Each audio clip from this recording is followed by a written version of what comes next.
Media మిత్రులకు నమస్కారం. ఈరోజు రాష్ట్ర కార్యాలయంలో రాష్ట్ర పదాధికారుల సమావేశం జరిగింది. ఈనాటి ముఖ్య అంశం స్థానిక సంస్థల ఎన్నికల సన్నాహ సమావేశం.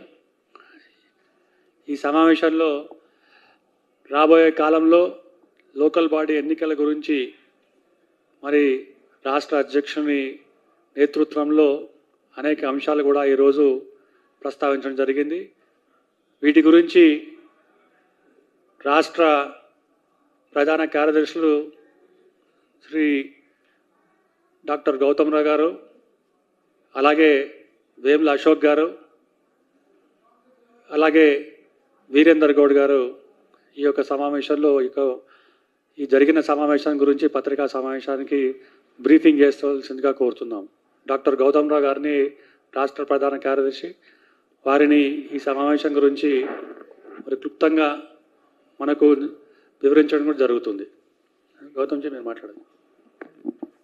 మీడియా మిత్రుల నమస్కారం. ఈరోజు రాష్ట్ర పదాధికారుల సమావేశానికి ఏదైతే ఎంపీలు, ఎమ్మెల్యేలు, ఎమ్మెల్సీలు మరియు సీనియర్ నాయకులు కలిసి రాబోయేటువంటి జెడ్పీటీసీ, ఎంపీటీసీ, సర్పంచ్ ఎన్నికల దృష్ట్యా చర్చ చేయడం జరిగింది.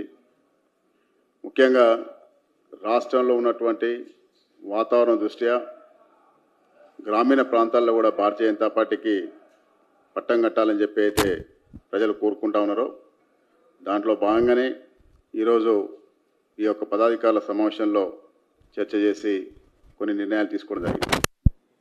ముఖ్యంగా రాబోయేటువంటి ఎన్నికల దృష్ట్యా మాజీ పార్లమెంట్ సభ్యులు, శాసనసభ్యులు, శాసనమండలి సభ్యులు, పార్టీలో ఇంతకుముందు సంస్థాగతంగా జిల్లా అధ్యక్షులు, రాష్ట్ర పదాధికారులు, మాజీ పదాధికారులు అందరినీ కూడా ఒక్కొక్క జెడ్పీటీసీ ఇన్ఛార్జెస్గా మరియు జిల్లా ఇన్ఛార్జెస్ కూడా నిర్ణయించుకొని ముందుకెళ్లాలని చెప్పి కూడా ముఖ్యంగా నిర్ణయించుకోవడం జరిగింది.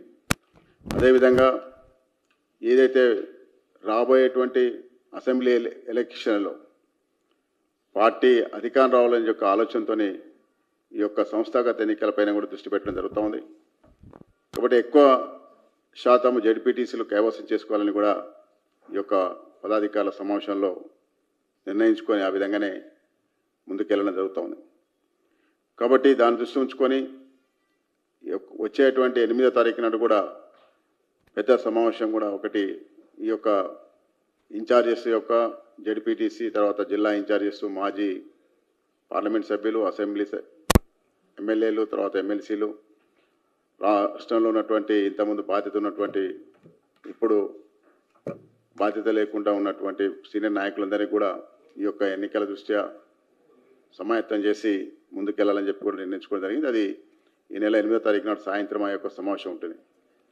కాబట్టి ఆ విధంగా ఈరోజు తీసుకున్నటువంటి దాంట్లో ఎమ్మెల్యేలు, ఎంపీలు కూడా చాలా సూచనలు చేయడం జరిగింది. వారి వారి నియోజకవర్గంలో కూడా ఏ విధంగా అభ్యర్థుల సెలక్షన్ ఇవన్నీ కూడా కమిటీలు నిర్మాణం చేసుకొని ముందుకెళ్లాలని చెప్పి, జిల్లా వారికి కూడా కమిటీలు అభ్యర్థుల విషయంలో వేసుకొని ముందుకెళ్లాలని చెప్పి కూడా నిర్ణయించుకోవడం జరిగింది. ఆ విధంగా కమిటీల యొక్క ప్రకటన కూడా రేపు అధ్యక్షుల వారు చేస్తారు. అదేవిధంగా ఈ యొక్క హైదరాబాద్లో ఉన్నటువంటి సికింద్రాబాద్ పార్లమెంట్లో ఉన్నటువంటి జూబ్లీ హిల్స్ బై ఎలక్షన్ గురించి కూడా ఆలోచన చేయడం జరిగింది. ఆ విధంగానే నగరంలో ఉన్నటువంటి నాయకులందరూ కూడా ఆ యొక్క జూబ్లీ హిల్స్ ఎలక్షన్లో పార్టిసిపేట్ చేసి ఈ జూబ్లీ హిల్స్ ఎలక్షన్ కూడా మనం కైవసం చేసుకోవాలని చెప్పి కూడా ఆలోచన చేస్తూ ముందుకెళ్తా ఉన్నాం. కాబట్టి ఆ యొక్క అభ్యర్థి విషయంలో కూడా ఒక కమిటీ ఫామ్ చేసి రేపు ఒపీనియన్ తీసుకొని ఆ యొక్క అభ్యర్థి ప్రకటన కూడా చేయాలని కూడా నిర్ణయించడం జరిగింది.